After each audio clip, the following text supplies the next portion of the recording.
Hey everyone, welcome back to JP's Budget Collecting and another episode of Gotham City Chronicles. We're doing this on a Saturday again. It went pretty well the last time we did it on a Saturday. We will see. I know there's a lot of stuff going on YouTube. It's a beautiful Saturday, so we may not have a huge crowd today, but we will see what's going on. As always, for Gotham City Chronicles, my co-host, Kavi, Comic Books NYC. What's going on, man? What's up, JP? We may not have a large crowd today, but we'll have the cool crowd. That's right. That's all I gotta say. But yeah, I'm excited to talk about this crossover between two of my favorite comic book character worlds, I guess. So it should be fun. Well, and we do have a guest this week. One of the biggest Turtle fans there is, Mr. Carson. What's going on, Seawood? Oh, cowabunga, dudes. Thanks for having me. So let's see. We do have we got at least one person in chat. Hey, what's up, Todd? Hey, what's going on, Todd? Thank you for joining us. Hey, what's up, Bueller? Oh, my StreamYard must be way behind. Shocking. So we got Bueller. What's going on? Thank you, Bueller, for hanging out for a little bit. So today we are talking about Batman TMNT Volume 1. I will admit something. As a kid, I was a huge Turtles fan of the cartoon. I watched all the movies when I was a kid. I watched some of the more recent cartoons and stuff, but I had never actually read a Turtles comic.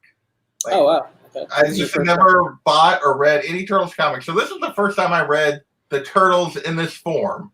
Now I know that is not the case for you guys. So before we get into this, let's just a little bit about your Turtle fandom and how big a part of the Turtles is your collection, or how big a part of your collection is the Turtles? How about that? There we go. Seawood, you want to go? I can go, sure. It's funny because as a kid, I love collecting the occasional magazine or Archie comic on the grocery store stands.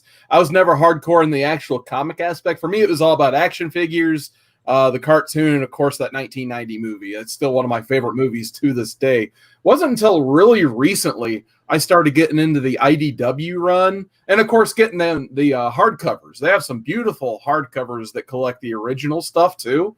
So that's how I've been reading recently. A lot of their stuff is especially that very first run where you get to see the Turtles fight Shredder for that first time in issue 1 and all that good stuff. But the City at War stuff and the IDW lines really what got me back into the Turtle comic realm. They've done a phenomenal job kind of reinventing the Turtles in their way. It's almost kind of like what they did with the Ultimate Spider-Man and X-Men stuff back in the 2000s at Marvel. They really did a great job reinventing it. They got Kevin Eastman to help them out.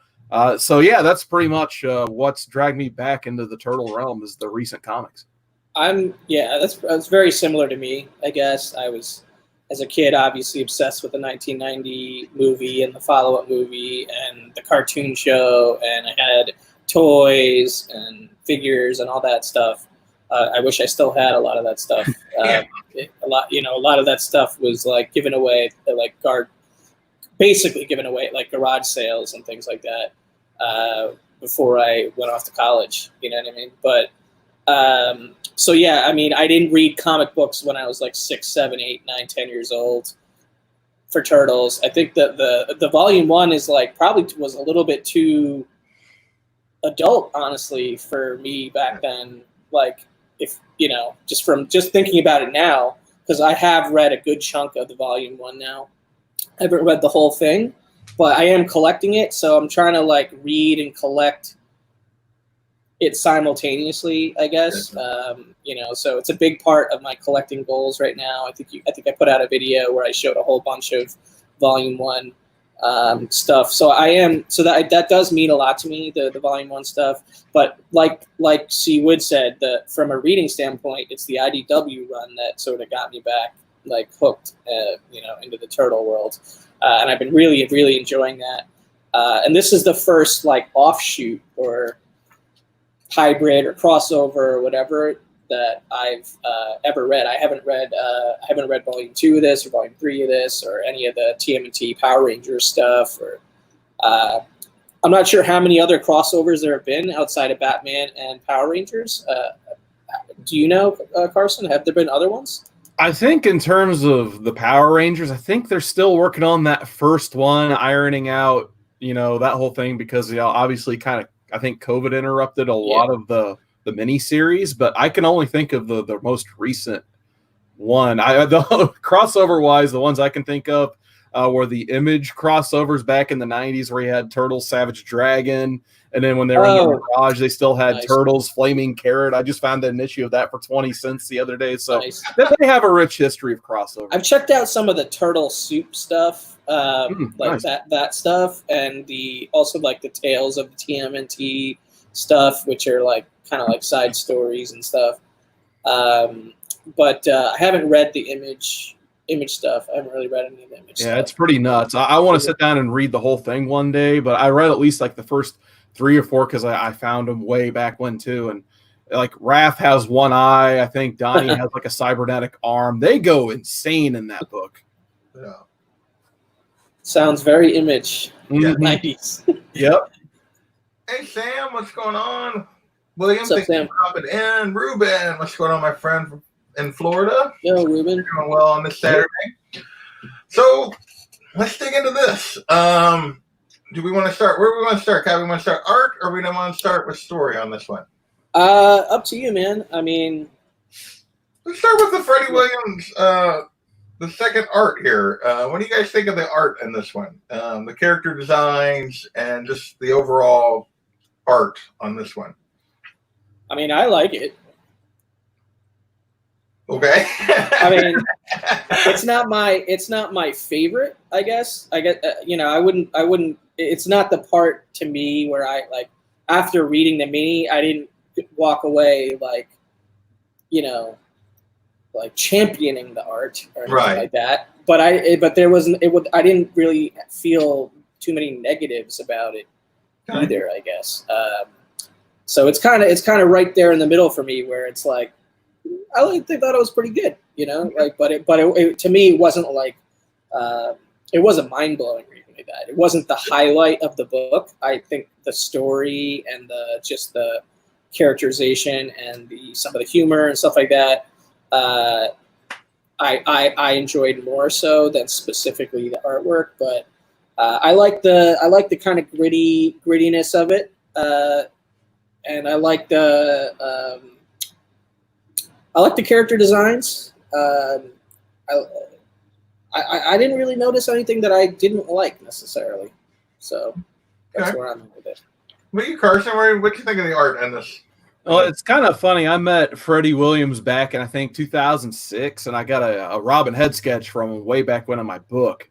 And I noticed, back then when I was looking through his portfolio he had on his table and his art prints and stuff, a lot of, because this is before he broke out even bigger, a lot of his favorite drawings he had were of those 80s properties we love so much, like TMNT, He-Man, Thundercats, that type of stuff. So I can tell while reading this, a lot of his, turtle fantasies are coming true through his pencils. Yeah. In this one, I could tell he was having a great time drawing the turtles. That's, some of his favorite characters ever.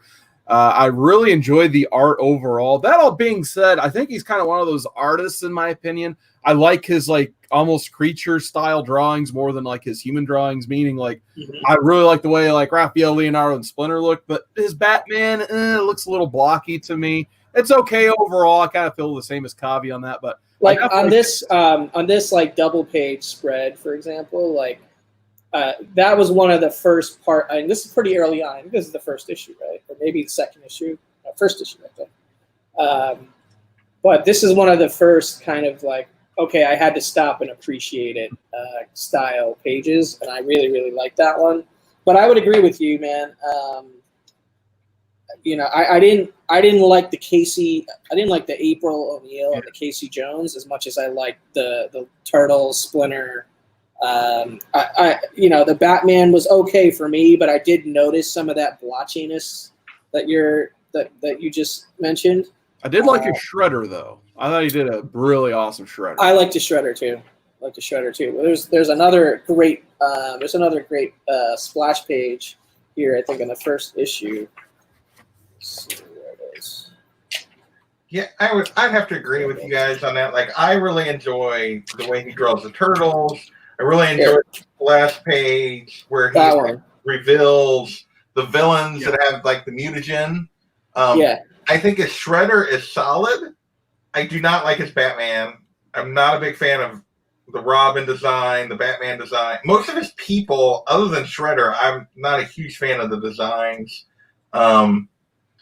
The April and Casey were not very good. I feel like he's better at the monsters, at than he is at the people. And like the bat suit, it just felt a little off to me. I don't. Maybe blocky is the right way to put it. I'm not sure. I mean, his Alfred was a little weird, also. Like the head / face shape. The Joker was okay, I thought, actually.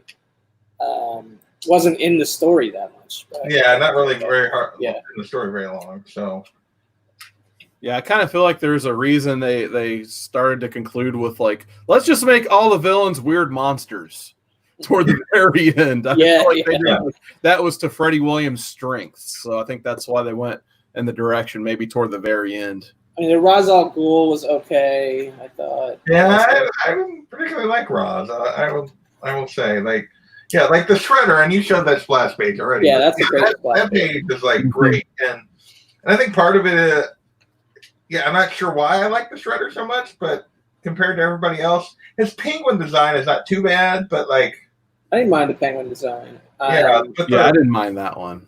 But like Batman and Alfred and Robin, and I didn't mind the Jim Gordon either. Yeah, well, the Jim Gordon's in like 2 panels, so it's and has been done so many times. The Damian Wayne Robin was okay. I mean,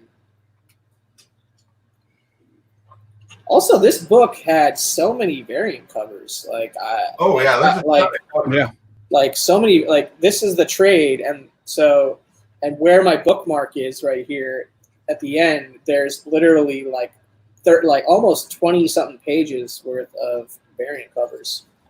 With covers on each side of the page, so there's there must be like 45 covers. Yeah, for the 6 issues, that's the cover section. Yeah, it's crazy. It's like a third of the trade thickness is just the cover section in the back. So, and there's some cool ones in there, definitely. But lots of store exclusives and stuff. Yeah, lots and lots of them. I read it on the DC app, and the only ones they really highlighted were the A cover, which was done by Freddie Williams, and then the Kevin Eastman covers were in there as well. Kevin Eastman covers, and most of those, I mean, probably half of those are #1 variants. Or 4. So it's because there is a ton of store exclusives for the #1, including the second Eastman that's a store exclusive, and there's got to be at least like 15 to 20 covers for issue #1. Hey, Southern. Cool. What's up, Southern? Hey. So what do you guys think about the story? Someone else go first. Okay. I can go. I enjoyed the story. We were kind of talking a little bit before we went live. Like, they weren't trying to make the Dark Knight Returns or anything crazy. No. They were just having some fun, basically. They had the opportunity to get the Turtles property under the DC label and play around with it a little bit. So, I mean, it's a very simple breakneck speed type story. They only had 6 issues, unfortunately, to initially tell it. So basically in 6 issues, they had to, establish that the Turtles and Shredder and the Foot are all in Gotham. They had to establish the relationships between Batman and the entire Rogues Gallery, vice versa, with the Turtles and their characters. So you had to see them develop, and you had to have all the action scenes and then the blow off all within 6 issues. So it doesn't sound like much, but it kind of is a lot to really achieve. Issues accomplished. There was a lot to happen in 6 issues, and get you in a place where you might want to be curious to read more stories between Batman and the Turtles. Which by the end of it, I was interested in reading the next couple volumes. But what I really enjoyed about it. I mean, there was a little bit of confusing parts for me, which we can get to. But what I did really enjoy about it is the Turtles getting to Turtles and Splinter kind of getting to face the concept of their own mortality, but in a different, and not in the normal, like, Shredder might murder us in a battle, but but in that more psychological way of like, oh, like we could revert back to the actual turtles and rat that we were, before before everything changed. And is that something that we want?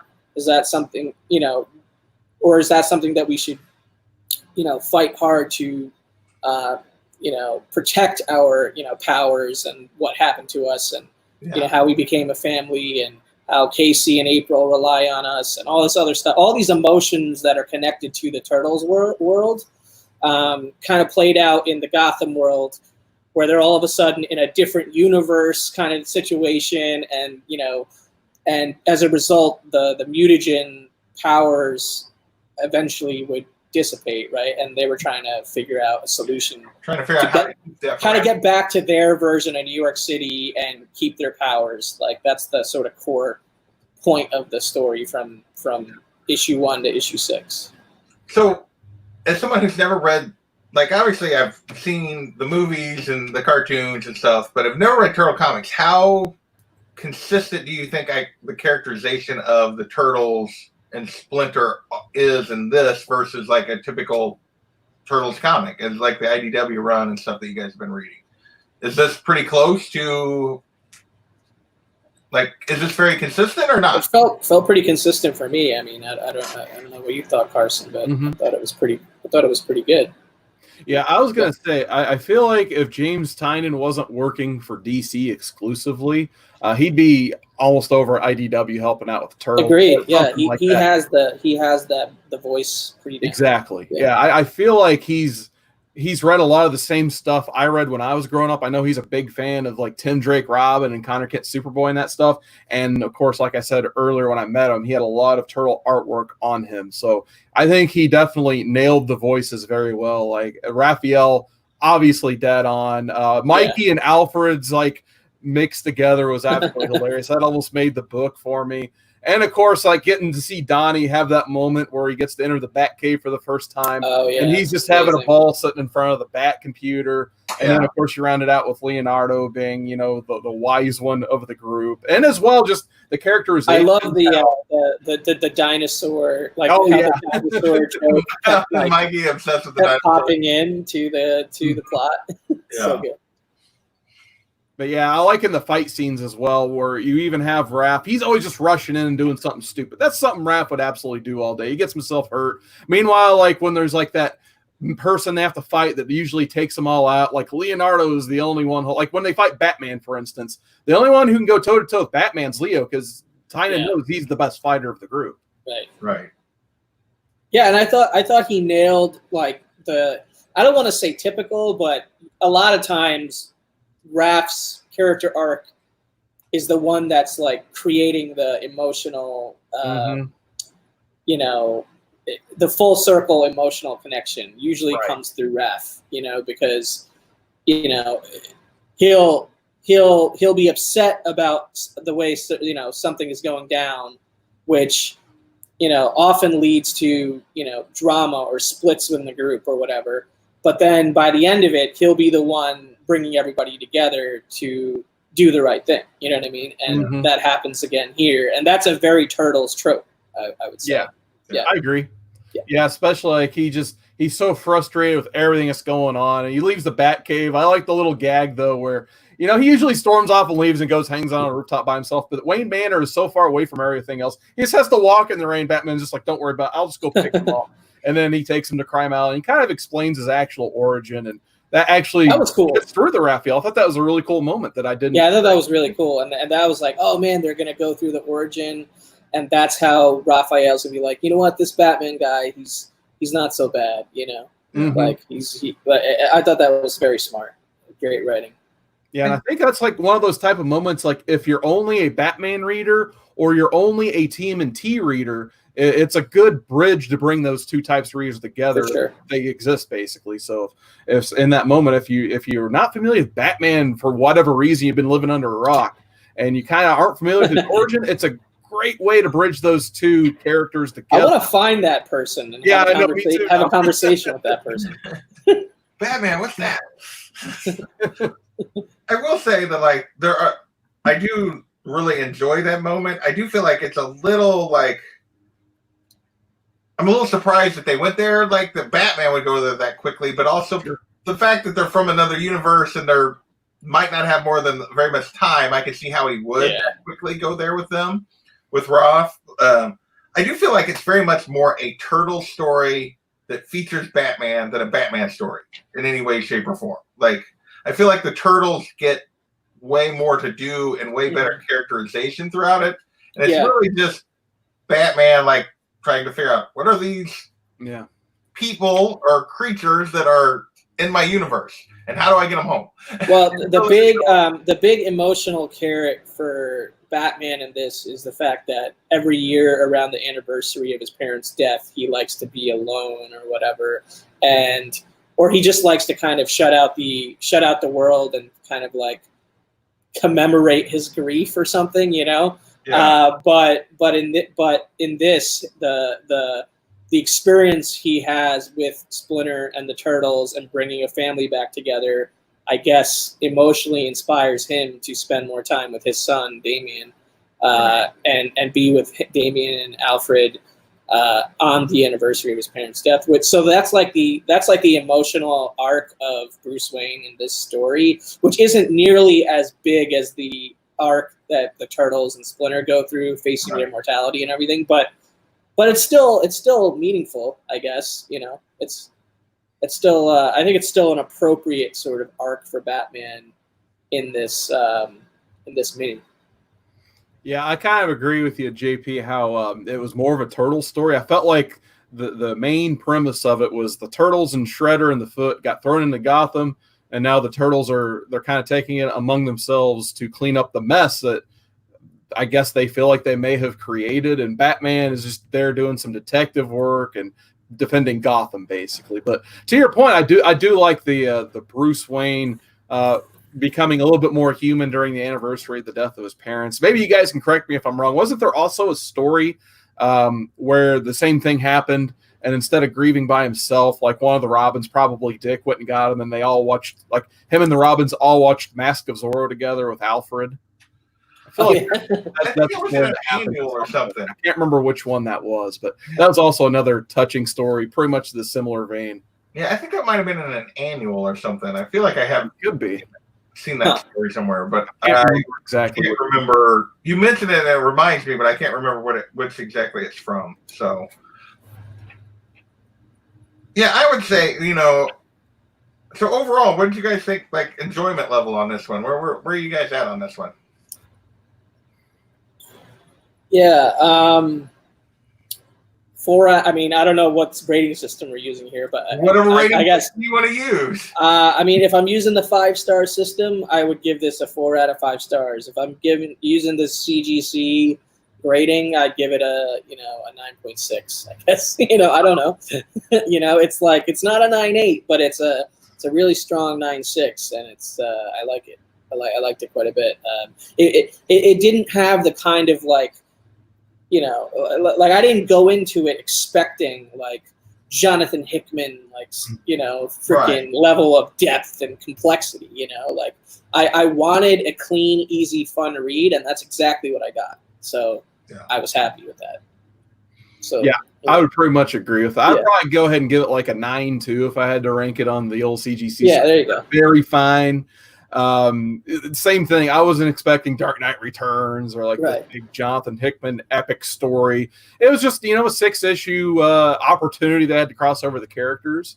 I enjoyed it. I got some laughs out of it, seeing, Alfred get a whole bunch of pizzas dropped on his head by Michelangelo. I laughed out loud there. I got a kick out of that. Seeing Damian have to interact with the other turtles and tell them to get out of his cave.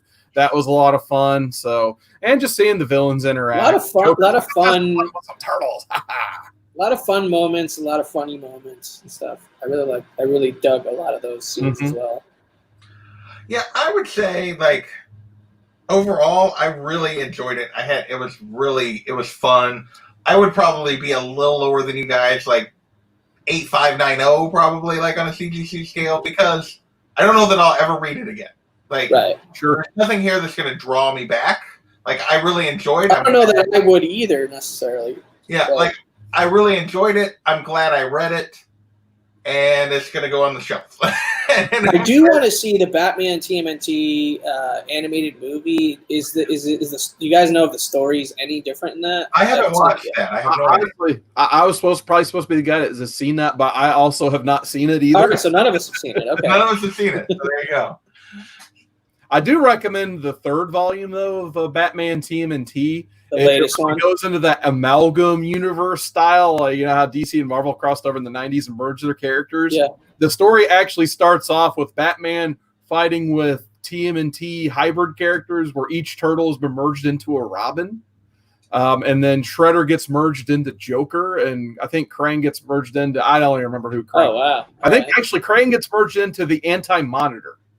And it's just, once again, it's just a goofy, fun story where all of a sudden you have Damian and Raphael merged into one. Actually, no, it's a Red Hood and Raphael. I think it's Damian and Mikey, and then Dick Grayson and Leonardo, and then Tim Drake and Donatello. So I'm definitely reading favorites merged into one. So it's a fun read. I'm definitely going to read volume 2 and 3. Are both of them available on the DC app or not? I think I saw part 2. I can yeah. check that real quick because I don't know if part 3 is, because it's not that old. Like, it was part 3 came out last year? Yeah, they will be uploading actually. Looks like part 2 is. Part 2 is. But I do not see part 3 yet. Part 3 is still relatively. They do have. Looks like the first issue only so far. Oh, okay. Fully uploading part 3 to the app. Gotcha. So one thing before we kind of move on to like final stuff, and I kind of forgot about that. What did you guys think of like the Batman Shredder fight? Like, because that was kind of the big climax. Is the Turtles all take on? They kind of cross villains, Batman and Shredder. I'll be honest, I was super that was the only part of the book that disappointed me, was the Batman Shredder fight. I felt that was underwhelming. Yeah, I don't know why he needed a big old Donatello redesigned mech suit. Yeah, that's the part I didn't. Yeah. Yeah. But yeah, I still enjoyed just seeing the Turtles fight the mutated villains. I would have rather just been the regular villains, but like I said, I think they did some tweaking to the whole storyline to accommodate, the benefit of the art maybe. But yeah, I do agree a little bit. I was looking more forward to Shredder versus Batman. I wish they would have dedicated a little bit more time to seeing those two. At least you get a cool splash panel, but he didn't need a mech suit to fight Shredder. No, and then but even the fight is like this cool splash, which is fine, but like the whole fight takes place almost entirely in the background of that. Mm-hmm. Which is just, I don't know. That was the whole book. I'm like, we're gonna get Shredder versus Batman. That's gonna be awesome. And then I got to the end, and it was like, that was lame. That was my only letdown of the whole book, really. I mean, I feel like the whole Intimidator suit, I think that was the name of it, Intimidator suit. I think that whole thing was just a plot device for Damian Wayne and Bruce to have something to talk about. Like, I think probably. So. And something for the Turtles to contribute to helping Batman in some way, because they helped. Yeah. Like, Donnie worked on it but the suit didn't do anything. I kind of enjoyed the Leonardo versus Batman fight, the second, like the sparring. That was great. Yeah, especially when he's just like, he's testing you, watch your footing, and Batman's like, "Where I'm doing fine," or like, no, Leonardo's like, "I'm doing fine," and then he's like, "I'm not." He's not talking to you. He's talking about his footwork is sloppy, and Batman says, "His footwork looks good to me," and he's like, "Oh, that's right, yeah." Talking about your footwork, bitch. Yeah. So, I was like, nice, Splinter. That was really interesting. I thought Splinter was maybe like the most. I thought his characterization was maybe my favorite of the whole story. Like how he tracks Bruce Wayne, how he figures out who Batman is, like, and the fact that he takes them in. He finds a way into the cave with the Turtles, and then that whole sequence where like he's actually teaching Batman, like using to try to teach Batman and not just Leo. And I thought that was a awesome, really good outline of who Splinter is, and I thought that was a really good arc for him in this. And then ultimately, like at the end, you talk about the fighting all the villains. Like it really comes down to Batman's fighting Shredder, the Turtles are fighting Roz, and like Splinter is like the one that takes out almost all the other villains. Yeah, they just cut back to them. They're like, "Oh, we gotta find all the other dudes," and Splinter's just like, "Yeah, I took care of that." And then they're like, "Oh, what about the League of Shadow?" Damian comes back. He's like, "Oh, I took care of them. Me and the GCPD. So we're all good. Story's over." The ending did feel kind of rushed or something, Mm-hmm. just to a small degree. I mean, it's not. I mean, it doesn't like change my opinion of enjoying it, but it was a little rushed. Yeah, I felt like the big fight, and I realized they had kind of set up that they were against the clock on getting back. But after they kind of defeat them, there's still mutagen left, which is what they needed. I felt like they rushed. They could have had him like be sustained from the mutagen that Casey had brought that they used to transform the villains, so that they didn't have to rush. Like, oh, April and Casey instantly show up like at the right moment, and we get out of here with like 10 minutes to spare. Like, I don't know, that did seem a little rushed the way they handled it. And Leo was the only one to feel the effects of it, if I remember right, too. Yeah. Like, the other three turtles was like, we're fine. Splinter, he's fine. But Leo, he had to be carried off. He basically had to be stretchered out at one point. Right. Yeah. Yeah, it was a little bit. There was some convenience to the plot a little bit, but what are you gonna do? I mean, It's freaking. You're trying to take the TMNT, IDW universe and blend it with the DC Batman universe. I don't think you can really. I think it would be hard to make it perfect. Like there's going to be some things where you have to like massage the story along, and you only have 6 issues to do it. So, get it. Yeah, I feel like it would have benefited from being 8 issues, but at the same time, I don't think I would have wanted to read this for 8 issues. Yeah, I agree. I think 6 issues was as long as it really needed to be. Maybe some of those things could have happened in issue 5, and you could have felt a little bit more of a resolution come the end of issue 6. But I felt okay by the end of I honestly think, like, other than the fact that they just wanted an excuse to put them in, I think the story would have probably been better if it had just been Shredder, the Foot, and Roz, and they'd left the other Batman villains out of it. Yeah, they didn't need to go to Arkham. I felt like that was something they crammed in. I think that Arkham sequence was the weakest of the book. Yeah, even though on paper it sounds cool to have like every freaking villain in Arkham against the Turtles and Batman and Damian. It wasn't like it was shoved in there. Yeah, exactly. It's like, okay, here's the video game issue, and then and then now back to the story. Like after that issue, I felt kind of like that, but it was still cool. Yeah, like I definitely enjoyed it. I don't want to like you said, I felt like that is part of why it felt rushed, is that they tried to cram that in, whereas they could have if they'd have just left that out, they would have gave a little bit more room to breathe for the wrapping up the ending of the arc with the Turtles and what they were facing. Would have gave a little more time for Batman and Shredder to fight and actually make that more dramatic. That's my biggest, And some of the mutantized Arkham DC villains didn't look the greatest to me, as far as that was like cool, the weakest design for some of them. So, if I had to give my least favorite part of the artwork, it would be that sequence, I guess. Yeah.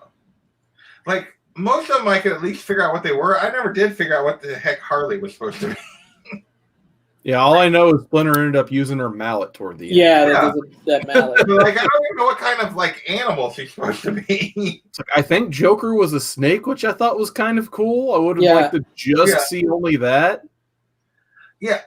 The Joker being a snake, Mr. Freeze being a polar bear. Yeah, I did like Freeze, I'll admit that. Yeah, a couple of them worked, but a couple of them, it didn't work for me at all. Half of them just look odd. Yeah. So, but still cool. I appreciate that they took that risk. I guess or they tried something. But. Yeah, if they had to use Arkham, I think it would have just been cool to maybe just save it as an Easter egg for the end of issue 6. Maybe have like, I don't know, like Leatherhead or something, go break out Killer Croc, and then that's how it ends or something like that. Instead of just having this whole storyline that culminates there. I'm very curious where Volume 2 kicks off, because there isn't really a cliffhanger. It's like, No. it's just they like, definitely- you and could la di totally da, write we're good to go. to be one and done. I think it was such a hit. They're like, we got to do this again. Yeah. So, Kavi, we talked about there being, and I realized Carson doesn't get to see all these, like being 37 Yeah, I know. Honestly, I didn't really even like look at the covers to determine a favorite, just because there were so many covers in this back section, and I got like, I don't know, overwhelmed. But if I had to choose one of the A covers, maybe, or one of the B covers, then maybe it could more. If we narrow it down to just those. Yeah, if you see one of the A covers or B covers that hopped out at you, that would be cool. I mean, I really, really like the Cliff Chang. I mean, this is not one of the A covers or B covers, but this is the Cliff Chang Midtown Comics variant. Hang on, let me get you. Make it big. Cliff Chang is the artist for Paper Girls. Yeah, but that's awesome. I love that. I think both the black and white sketch and the colored are amazing. So yeah, those are good. I really do want to actually try and find that variant somewhere. Yeah. And pick it My up. favorite of the #1 variants is actually is the Tyler Kirkham. Oh yeah, it's a good one too. Like in both the kind of the black and white that just has the bandanas and the colored and his belt colored, but like that was probably my favorite of the variant. I like the Del Otto one too. The Del Otto one's good too. There were several good ones. Oh, that's awesome. I like that. Oh, here, yeah. Let me make it big again. This one over here is the Del Otto. Yeah, the Del Otto one is really cool. So yeah, those are there. I mean, there was a bunch of really cool variants. Of the A and B covers, like particularly my favorite is probably. Oops, I hit the button. I like issue #2. I think is my favorite for the Freddie Williams one. That one right there. Yeah, that is really good. My other one that I really enjoy from issue 3. That's a good one with the reflection in Shredder's helmet. Yeah, that's what Seawood showing right now too. Yeah, that one. Yeah, Seawood had it up there. He had the actual book, I think, or you were. Yeah. So that one is probably my favorite of the Freddie Williams, and I'm not sure #3 is not my favorite of the Eastmans. Like, oh yeah, that's a good one. Yeah. Go back to. Yeah, the Eastmans are cool. In general, it clearly distinct, different style than Freddie Williams. Actually, there's a lie. #4 is my favorite of the Eastman. I forgot about this one. Yeah, that one's awesome. Batman kind of working in that shadow back there. Yeah, that's Batman. They're in the cave. You see the dinosaur. That's a very dark cover, though. It's a very dark cover, but I don't know. I think that one actually works the best for me, probably. Yeah. No. Yeah, lots of good art though for the cover works. And the character design stuff in the back of the trade is pretty cool. Yeah. So. Oh, nice. Yeah, I love the extras in the backs of like trades and hardcovers. Yeah, there's always some good stuff back there. Like that one. See that. And it's weird though, like the character design sheet for Batman, I actually like it. Yeah, I like that Batman much better than anything I saw in the book. I know, right? That's awesome. Well, there are inkers and colorists, right? So there are inkers and colorists. You're right. So but like the character designs of all the turtles are just he was just spot on. I think I really enjoyed his turtle designs, both in that and that final. I don't even know Shredder. Yeah, that's sick. Yeah. Yeah, that's awesome. Yeah, let me make it big again. Why are you still showing that? Yeah. That is cool. It's got all their weapons on the ground too. Yeah. That's like the scan of the original art, right? Yeah. Oh, I think so, yeah. I think it's gotta be. So it's awesome. So, Kavi, where would you put this in our? Yeah, I don't know, man. It's hard because, like Batman you said earlier, it feels more like a TMNT story and less like a Batman story. So it's Yeah. when I think about how to rank it and like where it falls, it's like it's a little bit of a gray area because. Well, how would you rank it as a TMNT story? How do I rank it as a TMNT story? Of like what you've read, how would you rank it as a TMNT? I mean, not like necessarily 1, 2, 3, or 4, but like. Well, I've only read, Volume 1 and the IDW stuff. So I would put this behind both of those. You know what I mean? Okay. Just because they're not as important to. They're just not as important. You know what I mean? To the overall story of Turtles and what's happening with the Turtles and everything like that. So it's hard. It's honestly even hard for me to rank it as a Turtles story because it's the only Turtles minis and crossover that I've ever read. You know what I mean? I have not read any of the other crossover stuff. So I don't know, man. This is probably one of the toughest ones as far as like giving it a personal ranking. But if I have to put it into the ranking of like where we have our stuff. Yeah. Like the books that we've covered on this show, it would probably be in like the second half or the second tier or whatever. But I'm not sure where in the second tier. Maybe somewhere in the middle of the second tier. Like if we've read 16 stories, this is probably somewhere around 9, 10, 11, something like that. So. Just to give you an idea, because you went down that road, because I was doing that this morning, and every time I try to re-rank them, they like move them around a little. It's hard. It's hard. So I started like putting the 16 stories, and I'll show those real quick for everybody. Let me make myself bigger again. Yeah. Oops, wrong one. So those are the 16 we've done now. Go that way and up. So for me, like I ended up putting them in tiers this morning, like because I was messing around, and like my tier 1 only had 2 stories. It had Year 1 and Long Halloween. It's just kind of the best of the best. They're kind of in their own category for me of what we've read. I agree with that. And then the ones I have is like Great, which was my second tier. I had 4 in that. I had White Knight, Curse of the White Knight, Court of Owls, and Hush. Not necessarily in that order. Those are just the right. 4. And then my tier 3 were stuff that I put down as really good, but slightly above like where this fell, which was like Black Mirror, Harleen, Red Hood, and Gotham Central. Right. And this kind of fell in it's good, but not something I would because I probably wouldn't read it again. It kind of fell like within Death in the Family, Earth One, Mad Love kind of area, Gotham by Gaslight kind of area. It was kind of, I would probably have it around 11, 12 toward the top of that tier. But like toward the bottom of what we've read. Yeah, I mean, like at the end of the day, it's more of an Elseworld style thing. Yeah. You know what I mean? Than a must read Batman canon or must read TMNT canon type story. I would say if you're a big fan of either one or of both, like if you're a fan of both, definitely it's a must read. Like, it's a fun read, yeah. It's just because it's fun. It's just a lot of fun. But what about you, Carson? Where would you put this in terms of like reading Turtles or reading Batman? Where would you put this? I mean, I pretty much agree with everything you guys just point out. I mean, it's hard to compare it to some of the reads you guys have on that list. Obviously, it's definitely like if you're at the store and you're picking between the trades of Batman Year 1 and this. Obviously, you probably want to push the person toward Year 1. That's a phenomenal read, maybe the best Batman story ever told. But yeah, I would agree. In terms of that list you just showed, it'd probably be in the lower teens.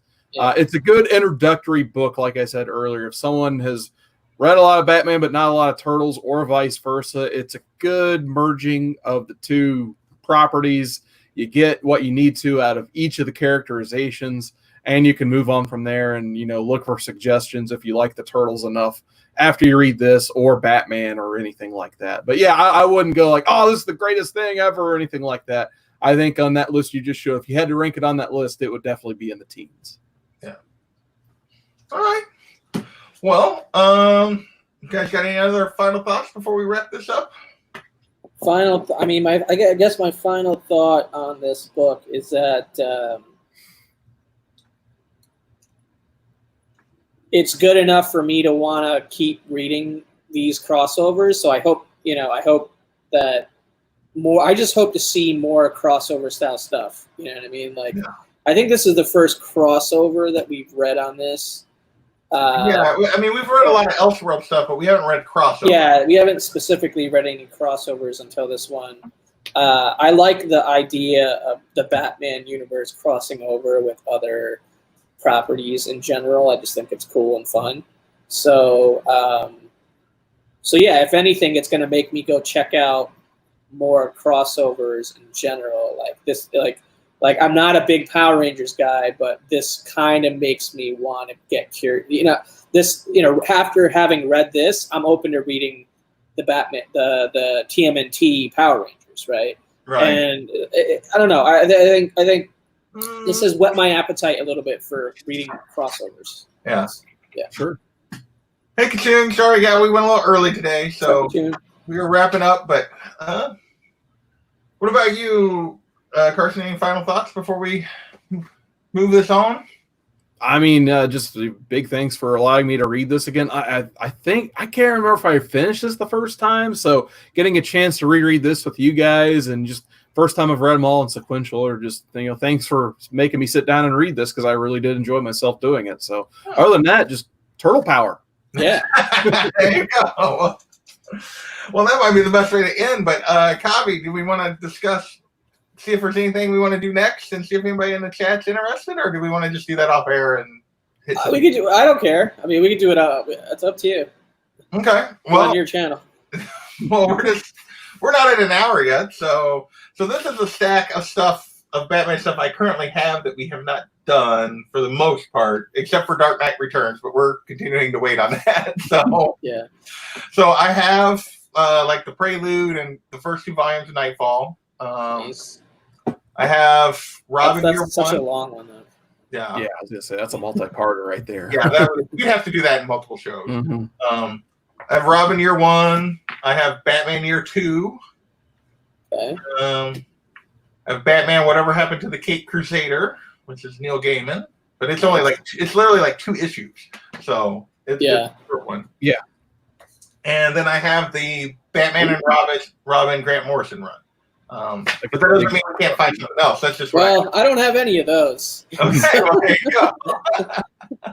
I mean, but I do have the DC app, so I'll, the DC app has a lot of stuff. It's like you don't even realize how much stuff it has. So we could read something else. That's just what I have as in a. I've got Batman. I got Batman. What's it called? I got the. Forget who the writer is. I got the Brubaker Batman run. Okay, is it Brubaker? I think it is Brubaker. Is that like Bruce Wayne murder? He did Gotham Central, right? Yes. Yeah. So after we read Gotham Central, I got curious about Brubaker's actual Batman main title stuff. So I grabbed the Brubaker Batman first trade, I think. So I got that. I got Batman Year 1000, I think. You mentioned that one to me, and literally, I have not been able to track down a trade for oh, really? A reasonable price. It's apparently out of print at the moment. Well, it's super conceptual. It's definitely out there. The art style is totally different. Paul Pope kills it. Yeah, I love it. It's very abstract. And I haven't been able to find it. I couldn't find it on Amazon. I couldn't find it on In-Stock Trades or anywhere. I couldn't find it for a reasonable price anywhere, I should say. Oh, interesting. I guess it's out of print at the moment. I could probably, now that comic shops are back open, I have one that has a ton of trades that they might have it. I just have to look. I haven't been in there to look since all this happened. I got a few other ones I haven't read yet. I'll have to go. I'll take a look and I'll send you a list of what I have. Okay. Well, if there's anyone, as Unruly says, Year 2 is not. That's what. Yeah, exactly. No, it's not. I forget. I think somebody sent that to me. I forget. And it's part of an a box of just Batman stuff. But it's not one of my favorites. But we could break it down. And then we broke down the Killing Joke, and everybody knows how I feel about that. So I read that again, so I can read year 2 again. So, all right. Well, we'll talk off the air. We'll come up with something. If there's anybody in the chat that has something they want to, like a story they want to be a part of, let us know. We will maybe bump it up the list and do it sooner rather than later. You guys got anything coming up you want to pitch before we get out of here? Carson? I'm probably going to record my podcast tomorrow called Comics of the Atom. It can be found on iTunes, Stitcher, and all that fun stuff. My friend Mike, whom I've known for a couple decades now, he wanted to talk comics, so we're getting into the podcast game. We're going to start reviewing Animal Man by Grant Morrison this upcoming week. So we'll be doing that. Modern Men, I think we're actually going to do a special start time tomorrow-ish. I'm still trying to iron out the details on that. We're going to be reading Thanos Wins as a part of that as well. And just talking Donny Cates. We're going to have Donny Cates special. And I guess the kind of scoop I was going to announce, but I'll announce it anyway here. We're going to read Kingdom Come the following week as well. Oh, cool. Nice. That's one we've been building and hyping up for quite a while. So I can't wait to read one of my favorites. I haven't read that in forever. And I think there's going to be a show tonight at 10 called Point Counterpoint on Comic Core 2. Chad's putting something together with Rylan Grant, and he invited me and Drew on there as well. So stay tuned to see what in the world that's going to be, because we're still trying to figure that out. So you got a couple hours. You're good. What about you, Kavi? I put out a whole video a couple days ago, so that's available now if you haven't seen it. I got Simon Comics on Original Art Hour on Tuesday. I don't know exactly when. I forgot. We chatted about times, and I forgot exactly where we landed on that. So either 8 or 9, I'm not sure, probably. And then after that, I don't really have anything. And then I have JD doing the show the week after, which will be cool. I don't remember exactly the time on that either, but Tuesday. So the next 2 Tuesdays will be Simon and JD on the Original Art Hour. And then I know I'm supposed to be on a show with you and a few other people, John and Kachung, I think, and Delphia for something that's going in the children. I don't remember exactly when that day was either. It's Monday the 15th of June. Monday the 15th. So, and for that we're doing. Yeah, that's gonna be on my indie show. We're gonna be talking about the children. Only thing I got. So I've been I had stuff almost every day this last week. I probably will not have that again this week. So I did do last night. We did do a Collecting Smart, where we talked about the hiatus and whether or not it was going to affect how we collected new comics with myself, Matt, the Boy at 7, John from John's Comics with Kids, and Rob Wurst. So go check that out. Thursday night we did a discussion of Fables Volume 1, which they put up with John and Life of Two YouTubers and Unruly put up with me because I didn't like Fables Volume 1, and they all did.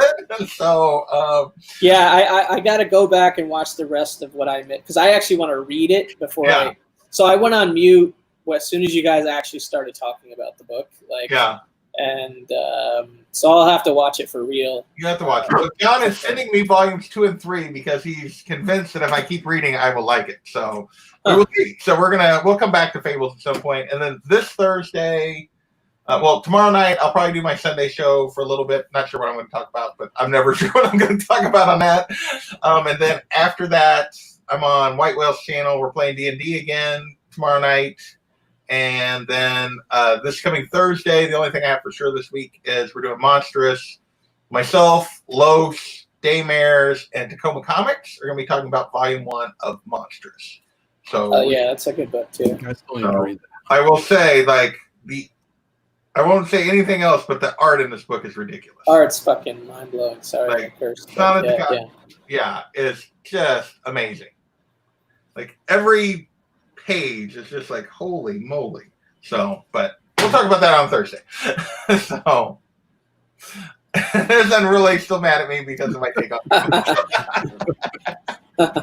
Hey, Jambo. It's his favorite book. I get it. And I didn't dislike it, but I was definitely disappointed in Fables Volume 1. Yeah, I mean, he's hyped it up so much to me also that I have high expectations going into reading Volume 1, which I haven't yet, but I plan on reading it in the next week or two. So yeah. So read it and then make up your own mind, because everyone else liked it but me. So there you go. So I had to do that on John Whitewell's show, and I didn't say I disliked it. I thought it was okay, but they pitched me on the volumes 2 and 3 as well, how it got so much better. So I wouldn't mind trying to read those at some point as well. Yeah. Well, yeah, John actually actively sent me. I think he ordered and sent me volumes 2 and 3 because he was afraid I wouldn't do it. So he's like, you won't like this. Keep reading. I'm like, okay. So, and at some point, well, I still got a few more indies here that I haven't got to yet, and at some point we will circle back to like Saga Volume 2 and 3 and East of West Volumes 2 and 3 as well on my indie show. So just got to get that worked out. So I think that's all I got. I want to thank everybody for hopping in the chat. I want to thank these two guys for hanging out for an hour and talking Batman TMNT. I really appreciate it, and we will catch you guys next time. Later, everyone.